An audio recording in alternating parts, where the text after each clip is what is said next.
बिस्मिल्लाहिर्रहमानिर्रहीम। अस्सलाम वालेकुम फ्रेंड्स, कैसे हैं आप सब। उम्मीद करती हूँ आप सब खैरियत से होंगे। आज मैं आपके लिए एक बहुत ही अच्छी और यमी रेसिपी लेकर आई हूँ जिसमें मैं आपको इमली और आलू बुखारे की चटनी के बारे में बताने जा रही हूँ। ये अमूमन हर घर में बहुत पसंद की जाती है, बच्चों बड़ों बुजुर्गों सबकी पसंदीदा है।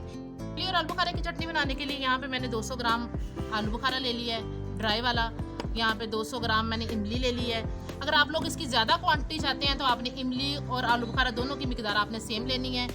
यहाँ इमली और आलू बुखारा को मैं तकरीबन 3 से 4 घंटे के लिए नीम गर्म पानी में भिगो दूंगी। यहाँ तकरीबन 4 घंटे गुजर चुके हैं। मैंने इमली और आलू बुखारे को नीम गर्म पानी में भिगो दिया था। अब 4 घंटे बाद हम इमली और आलू बुखारे का जो पानी है इसे अच्छे से छान लेंगे।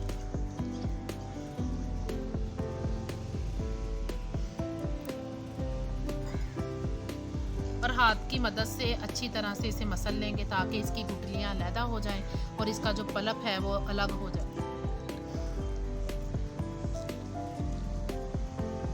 इसमें थोड़ा पानी ऐड करेंगे ताकि अच्छे से जो पल्प है वो हमारा पानी में उसका जो टेस्ट है वो शामिल हो जाए और गुठलियाँ भी बिल्कुल साफ हो जाए।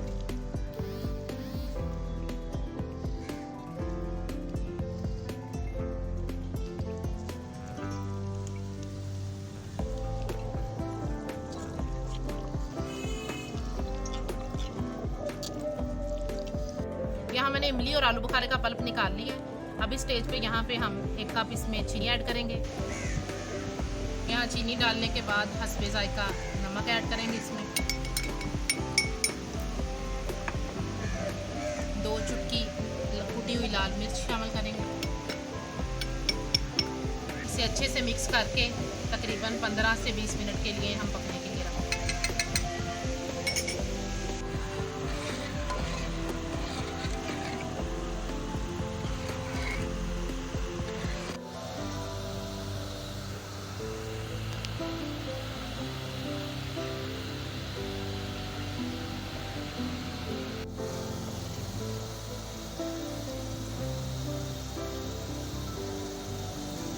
माशाल्लाह ये देखें हमारी चटनी कितने प्यारे तरीके से थिक हो चुकी है।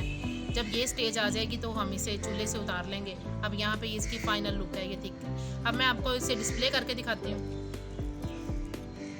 यहाँ पे मैंने एक कटोरी ली है, बिस्मिल्लाहिर्रहमानिर्रहीम। उसमें मैं ये चटनी ऐड कर,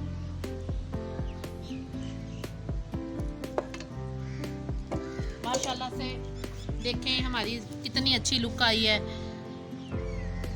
चटनी हमारी बहुत अच्छे तरीके से पक चुकी है। आप देख सकते हैं इसकी लुक कितनी प्यारी लग रही है और सबकी पसंदीदा है ये।